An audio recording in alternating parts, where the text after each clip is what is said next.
इनमें से किस नदी समूह का प्रवाह क्षेत्र दो राज्यों में है? तो बेतवा, धसान एवं केन, ये तीन नदियां जो हैं जो मध्य प्रदेश और उत्तर प्रदेश तीनों में बहती हैं।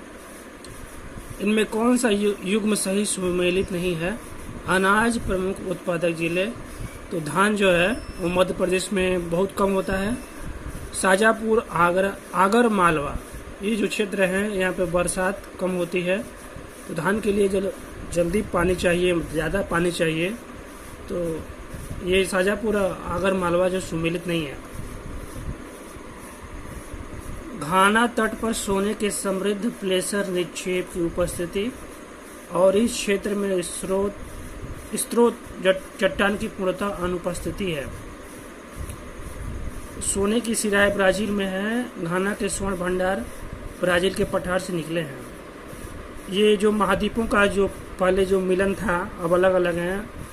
दक्षिण अमेरिकी महाद्वीप और अफ्रीकी महाद्वीप तो पहले एक ही था, और इसीलिए घाना में जो सोने के निक्षेप मिलते हैं वो ब्राज़ील में पाए जाने वाले सोने की सिराएं के समान ही हैं। तो इसमें 1, 2, 3 सभी सही है। प्लेट विवर्तन सिद्धांत सागर तल के प्रसार की अवधारणा पर आधारित था। ये बिल्कुल ठीक बात है।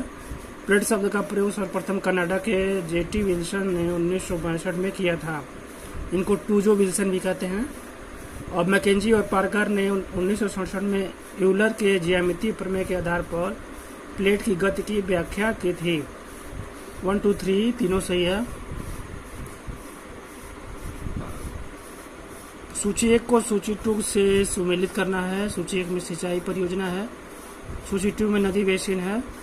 सम्राट अशोक परियोजना जो है बेतवा नदी बेसिन में है, 1 का चौथा हो जाएगा। सुक्ता परियोजना जो है वह है नर्मदा बेसिन में। थावर जो है वह वैनगंगा बेसिन में, और राजघाट परियोजना जो है वह सिंध नदी बेसिन में है। इस प्रकार 4, 3, 1, 2 ए ऑप्शन सही है। प्लेट दृढ़ भूखंड के रूप में अस्थनोस्फीयर पर क्षैतिज रूप में खिसकती हैं। अस्थनोस्फीयर मतलब दुर्बलता मंडल पर, जो मेंटल है वो दुर्बलता मंडल है, वो पिघली हुई अवस्था में है, तो उस पर ये जो हमारी जो प्लेटें हैं वह सरकती रहती हैं, खिसकती रहती हैं।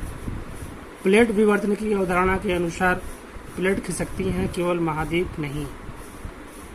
तो 1, 2 दोनों सही है, सी ऑप्शन। अगला प्रश्न